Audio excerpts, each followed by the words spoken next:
السلام علیکم ورحمۃ اللہ وبرکاتہ۔ نحمدہ ونصلی علی رسولہ الکریم، اما بعد فاعوذ باللہ من الشیطان الرجیم، بسم اللہ الرحمن الرحیم۔ آج میں آپ لوگوں کے سامنے سورہ فاتحہ کا مختصر اہمیت اور فضیلت احادیث کی روشنی میں بیان کرتا ہوں، لیکن پہلے یہ واضح کرتا ہوں کہ سورہ فاتحہ کون سی سورت ہے اور اس کو فاتحہ کیوں کہتا ہے۔ سورہ فاتحہ مکی سورت ہے، یعنی یہ مکہ میں آپ صلی اللہ علیہ وآلہ وسلم پر نازل ہوئی تھی۔ اس میں 7 آیاتیں ہیں۔ فاتحہ عربی زبان کا لفظ ہے، اس سے مراد ابتدا اور آغاز ہے۔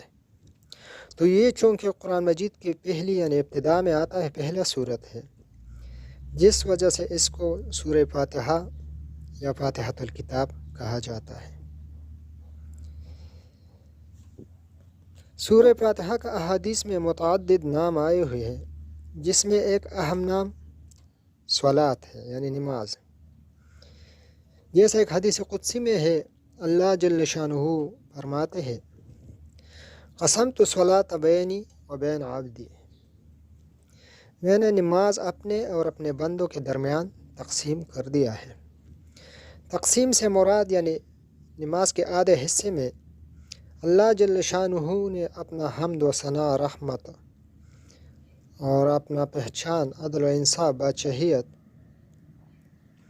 اپنا قدرت، سب کچھ بیان کیا ہے، اور آدھے حصے میں بندوں کو ایک ذریعہ مانگنے کا ذریعہ فراہم کیا ہے، یعنی دعا اس کو بتایا گیا ہے، اور وہ بھی اس کو بتایا گیا ہے کہ یہ نماز میں پڑھ لو، یہ دعا مانگ لو مجھ سے، یہ تمہارے لیے دنیا میں بہتر ہوگا اور آخرت کے لیے بھی۔ اس کا حدیث میں بڑی فضیلت آئی ہے، جیسے ایک جگہ میں آپ صلی اللہ علیہ وآلہ وسلم فرماتا ہے، لا صلاۃ لمن لم یقرأ بفاتحۃ الکتاب، اس شخص کی نماز نہیں جس نے سورہ فاتحہ نہ پڑھی۔ ایک اور جگہ میں ایک حدیث آپ صلی اللہ علیہ وآلہ وسلم کا حضرت ابو ہریرہ رضی اللہ تعالیٰ عنہ نے نقل کی ہے، جیسا ایک جگہ میں فرماتے ہیں، جس نے بغیر فاتحہ کی نماز پڑھی تو اس کی نماز ناقص ہے۔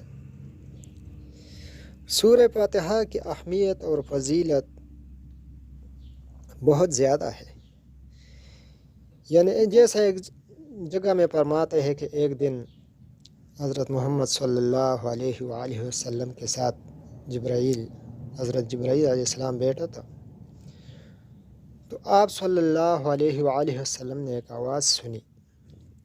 آپ صلی اللہ علیہ وآلہ وسلم نے جبرائیل سے پوچھا کہ یا جبرائیل، یہ آواز کس چیز کی ہے؟ تو جبرائیل نے فرمایا کہ اے پیغمبر صلی اللہ علیہ وآلہ وسلم، آج ایک ایسا دروازہ آسمان میں کھل گیا جو پہلے کبھی نہیں کھلا تھا، اور اس سے ایک ایسا فرشتہ بھی زمین پہ آ رہا ہے جو پہلے کبھی نہیں آیا تھا، اور ایک ایسا سورت ساتھ لے کے آ رہا ہے جو پہلے کوئی پیغمبر، کوئی انبیاء پہلے انبیاء پہ نہیں نازل ہوا تھا یہ سورت۔